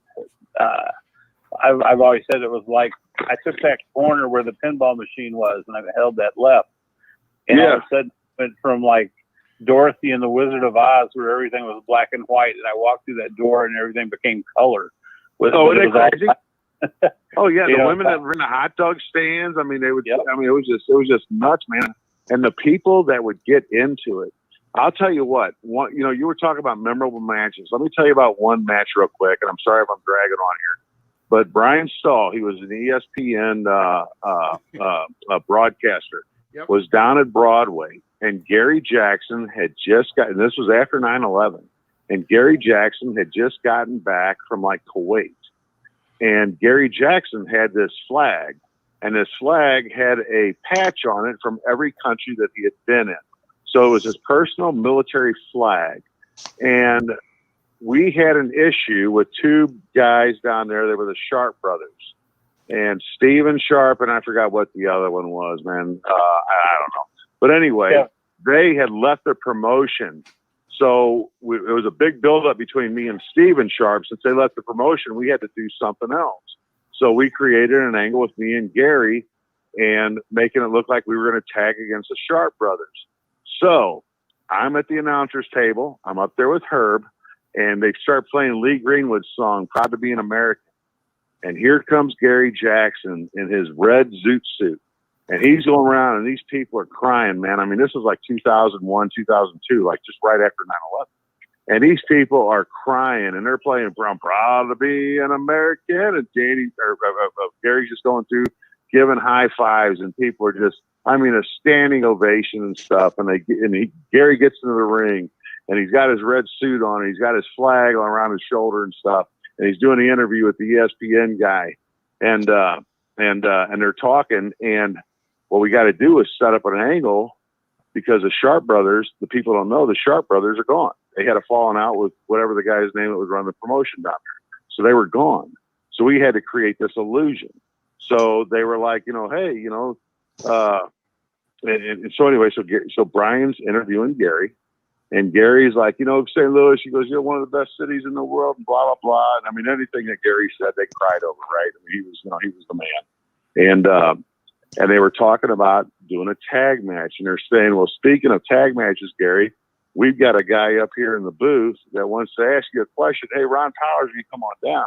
And these people are going nuts. And I'm going, Gary Jackson, just looking at you tonight makes me proud to be an American. And I go into this big old speech. And I said, you know what, man, I need a tag team partner. I want you to be my tag team partner. I want to go against the Sharp brothers, and let's kick ass like we did 3 years ago, man. Let's put everything behind us, and let's dominate this sport. And I mean, these people are just livid, right? And Gary goes, brother, if you want it, you got it. And these people were just going crazy. And then all of a sudden, I held up Gary's hand, and wham, I laid him out with a clothesline. And you could hear a pin drop in that building. And I started putting the boots to him. Then I took off my belt, and I started whipping him because I was in my regular clothes. And I started whipping him. Then I get to the top. I start dropping the guillotine on him. And I'm whipping him. And as I do this, and I grab his flag, and I leave. I get a phone call 4 days later from it's either Tim Lukenoff or Jeff Lukenoff. He was the head health athletic director for the state of Missouri. And he called up and said that he had multiple death threats on me for being a terrorist because I stole Gary Jackson's flag. And you know what, dude? The best part of it, and I don't mean to drag this on, but let me finish this story real quick. The best one was when Mr. Bibbs was a side of me. I don't know if you guys remember Mr. Bibbs. Yeah. He was a short, heavy-set, bald guy who wore black. And he was the perfect side guy for me because I would just treat him like shit, and he would always be there for me. So Brian, they're doing a live broadcast on ESPN, and they're broadcasting the flag match. In every corner, there's a pipe, a 10-foot tall pipe that has a briefcase at the top of each one of these pipes. And there's 4 of them, one in each of the corners. And the briefcase is in one of the one of the briefcases. So me and Gary are out there wrestling. I got Mr. Bibbs, and Gary does something to me. He goes to that first pole. He gets that briefcase off there, and he opens it up, and there's no flag. So we do another spot. Bam, bam, bam. He goes, he gets me again, puts me down, goes up to that second pole, pulls it down, opens up that briefcase. There's no flags. Now, Mr. Bibbs is on TV, and it's right there, and he looks right up at Brian Stahl. He goes, I forgot which one it is, because he kind of played that role of being the dumbass. He's like, I forgot which one it is. So anyway, so me and Gary do a double knockdown. He crawls over to his corner. I crawl over to my corner. He pulls that flag down, or he pulls that briefcase down in the middle of the ring, opens it up, no fucking no flag. I've got the 4th briefcase. I roll outside the ring. I open it up. I got the flag. Them people were livid. You will never see a crowd so livid as they were that night when I got that flag. And it was the 4th one. And Gary opened up 3 briefcases, and the one I opened had the flag in it. You will never see a hotter angle than that, other than maybe me and the Ricky Cruz angle. But yeah, anyway, I'm sorry to blabber on. That was just funny, man. You don't see that kind of shit these days anymore. No, it's great angle stuff, man. I was enjoying the build-up for the story, definitely there too. Let's see. What's that? And I said I was enjoying the build-up for the story, definitely, especially people not showing up. Oh yeah, it anymore. was great. It was great. So It was great. the final question. Oh, Ruby, did I get to you already? Okay, I'm making sure I didn't miss you You probably did. on the Hall of Fame. Yeah. Okay, so the final question for everybody is: over the years that you have been in the business, what are some memorable road story fan experience you can share that are funny or have stuck with you? Starting with you, Ron. You kind of broke up there. What was the question? Over the years, you. I'm sorry, dude. I'm like halfway between Kansas and Missouri. I'm actually like at a rest stop walking around. So what's going on? Yeah. So over the years that you have been in the business, what are some memorable road stories or a fan experience that you could share that are funny or have stuck with you? Man, That you can tell also. gosh, anything that wouldn't put me under investigation. Let me think. Okay. I had an ounce of weed on me, and I go over to Danny's house, and we're going to Chicago. And he goes, and I go, Danny, you got to drive, man. I can't drive. He goes, I can't drive. He goes, I left my license at work. I go, dude, I got a fucking ounce of weed. I'm not going to fucking drive. I'm going to sit in the passenger side. He goes, okay, I'll drive. And in the meantime, Gary's sitting back watching the whole thing, laughing. He goes, I hope I don't get pulled over. I go, Danny, I guarantee you won't get pulled over. He gets pulled over right when we cross into Illinois. I'm like, holy shit. And I'm fucked up. And and he looks at the cop looks at me and he goes, Danny's like, I don't have a license. The cop looks at me and he goes, okay, you drive. So yeah, I had to drive all the way. Yeah. So anyway, that's about the only road story I know that sticks out in my mind. I'm sorry. So And that also won't cause. I mean, I got a ton of them, but that's probably the most mellow one because I could go on with me and Bob's road trips and me and Roger's road trips and more of me and Gary's road trips. I mean, but I don't know. Maybe that'll be more my in 9 days, So I mean, just saying. I was going to say, yeah, you need to tell us some of these stories next week at the Hall of Fame. So it won't be recorded. Oh yeah, well, like I said, nothing that's going to implicate me, but yeah, no. So that was funny because I told Danny, I go, I guarantee you're not going to get pulled over. And within 10 minutes, he's getting pulled over, and I got all this shit on me. I'm fucked up, and the cop looks at me. He goes, "Okay, well, you drive." I'm like, "Well, okay." So yeah, so that was just kind of funny. But anyway. So what about you, Mr. Bigg? Well, as far as road stories traveling, I travel by myself most of the time. So I didn't really get a lot of road time. So I enjoyed the quiet and peace. I did do some trips like up to, we did a weekend training session with Dan Severin up in Coldwater, Michigan, which staying in Dan's military bunkhouse up there was. Yeah, he was cool. Yeah, Dan was real cool. Dan's a good guy, man. A lot together. Yeah. Yeah. I can't. Oh, that's cool. That's cool. About Dan. And, with being one of the managers, we paid, but we didn't really do a whole lot. We pretty much just sit around and watch VHS matches, and his wife or mother-in-law or somebody was a cook, and so we kept her going all the time while the guys were working, and so we would walk out with a plate of pancakes and watch the guys in the ring, the sweat dripping off of them and stuff, and we're just sitting there enjoying life. And I can remember Wapo got out of the ring with puking, and I was like, "Hey, want to buy a pancake? Did I help you out any?" And, I can remember some other ones where some people were throwing up, and we'd offer them Tic Tacs or other things along the route just to try to throw in a few minutes. But as far as like road trips, not a ton of overly exciting ones. There was one night in the ring or outside the ring that was really memorable though. Was St. Clair was wrestling up there, and I had been a heel up there for a long time, but I had slowly gotten in and was converting into a baby. And I came out of the ring one night. I can't remember what the whole situation was, but they tore my shirt open, and I had a bunch of I don't know if fans or what you want to call them that liked me on this one end, and it was almost all women for some reason. And I remember I got thrown up against the rail, and I just stood there, and these women started sticking dollar bills down my shirt. And I remember getting to the back, and I made more money there than I did on my paycheck for that show. So that was always a good way to get back at the guys too. But I don't think I have anything too memorable I want to put out over the air.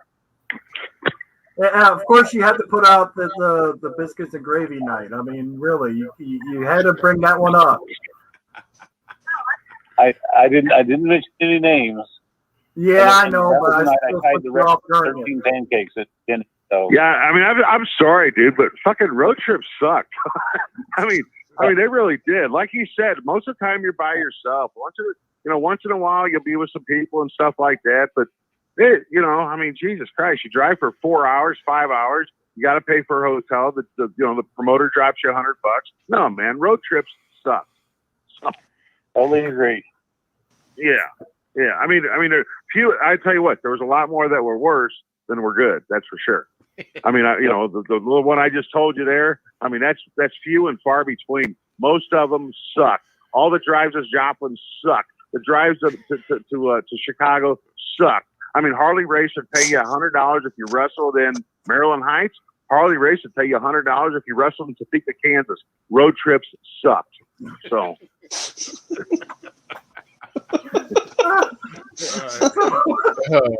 Wow.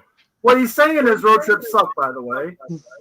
So we'll give Ruby a chance. Shit, yeah. I mean, now, don't get me wrong. It was pretty entertaining. Like when you flew down to New Orleans, like wrestling down there, and you go on a road trip with Bob and Butch Reed and some of the funny, Kevin Sullivan's funny. I mean, now that's a funny motherfucker. That guy sits there and does a devil gimmick, and he speaks like he's from Boston.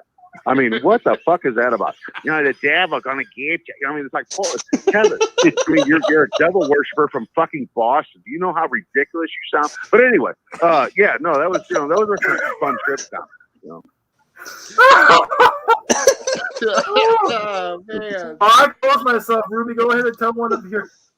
Oh my God, that's too funny. No, I'll continue from the cliffhanger that I left from earlier in the show. With me down in North Little Rock after the match and everything.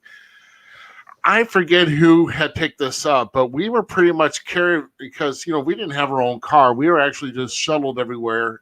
When we got dropped at the airport, we went to the hotel, went to the show, went back to the hotel, whatever. So basically, I was at the shuttle's mercy. Okay. So it's either I sit at the hotel by myself the entire night or I go and do something. So we end up. Isn't that fucking fun? Isn't that fun sitting in a Motel 6 in the middle of Salem, Missouri? I mean, or anywhere. I mean, Jesus. I mean, dude, it is not a glamorous life. I mean, I could pick out 1 out of 10 stories that might have been halfway funny. The rest of it was hell. Oh my God. So, yeah. I mean, yeah, I could sit here and say, yeah, I did this and did that and drove here and drove there. I'm the sucker. I'm the one that drove there for a fucking $100. So, I spent all day from 9 o'clock in the morning. Don't get home till 1 o'clock in the morning. Hey, honey, I made $100. Huh. Good for you. No, road trips suck. So. Well, yeah, but I lost a lot here because I was still young at 23, flowing down. So I ended up bar hopping at this point, and and I will say that Trevor Murdoch was with us at this time, who I don't believe was of age, but of course I don't know what Arkansas was of age back in 1998 anyway. But freaking, we're going. Well, Trevor Murdoch used to go. Hey, let me tell you this. Trevor Murdoch used to go as Trevor Rhodes because he looked like he could be related to a Rhodes. And he bought these goofy little boots from like Walmart or something. I mean, they weren't even wrestling boots. They looked like something my grandson would wear. And he would wear this shit and go in there and do this Dustin Rhodes gimmick. So he actually used to be Dustin Rhodes before he became the Murdoch character for the WWE. And that was with Harley. So yeah. So but we were bar hopping. We were just, we had hit at least 5 bars, and we're just hitting like 2 or 3 drinks at a time. going to the next bar, 2 or 3 drinks. I'm mixing my alcohol. We don't get back to the hotel till like about 5, like 5:45 in the morning. And guess what time we had to leave? We had to leave at 7 to get to the airport to fly out. And I'm hung. I mean, I've already done throwing up. I was already hungover by that time. So I had to go on the airplane hungover. And you talk about the longest trip that a man could ever have, even if it was like an hour and 10-minute flight. But you fly hungover, man, you're in trouble. So with, you know, a lot of my stories about drinking, but you know, fan experience, you know, I mean, gosh, I don't know. I think there was only one time that somebody wanted me to sign their boob and all that, but that's probably, no, it was not your boob, GQ. Sorry. We always beg for you to put the shirt on, but no, it's cool. With fan experiences. I mean, I love to have fan experiences. You know, they want to take selfies with me. They buy my photos. They ask for an autograph. You know, I have multiple fan experiences, and I love every one of them. So, you know, but no, with the road stories, those are fun. But unfortunately, it's with me being young. You know, it's either causing, you know, like I think somebody was there when we started like a certain jelly fight in Hannibal back in 2000 or 2001 at this truck stop restaurant when we were bored and nothing to do, waiting for our food. So we're taking jelly packets to open them, and then we're tossing them at each other over with open jelly. And not at the same table, by the way. They were different tables. Yeah, we're throwing them across the restaurant at each other. So it was horrible. so patron could have gotten it without even noticing it, and we were stupid back then, but you know, definitely. But it's something to remember by, though. Yeah. That's for sure. Well, but no, all good times. This was definitely a wonderful show, especially finding out how much like Ron likes WCW and road trips. So, I will go on and thank Ron Powers, Mr. Bigg, Rick Ruby. I guess I got to thank you. You paid the bills for the broadcast, and also Beast for coming in for the Osiris part of it. And we're going to go on and cut the show for the night because we actually still made 2 hours. Damn. And I'm grateful for everybody that stuck with us when they could and everything. Yes. So on that note, we will not be back next week. We will be back on August 5th. Stay tuned to our Facebook page to find out who our guest will be then. And I want to thank the Zmiz over here, that's this guy right here, for helping to co-host. I want to thank Ruby down there for giving him the same question that I actually asked early on, though, too, because it was doubled up. So on that note, Zmiz, stick around. We'll talk in the green room afterwards. And we're going to go on and find the closing video, because we actually got a new closing video now. That way, so I could do it, so Ruby didn't have to. And thank you, everybody, and see you next time. Thanks again for everybody tuning in to tonight's episode of the Falls Count Everywhere podcast. Don't forget our friends at the following: the Searcher and Hide podcast and Outside the Ring STL. The Falls Count Everywhere podcast is an LTX Enterprises production.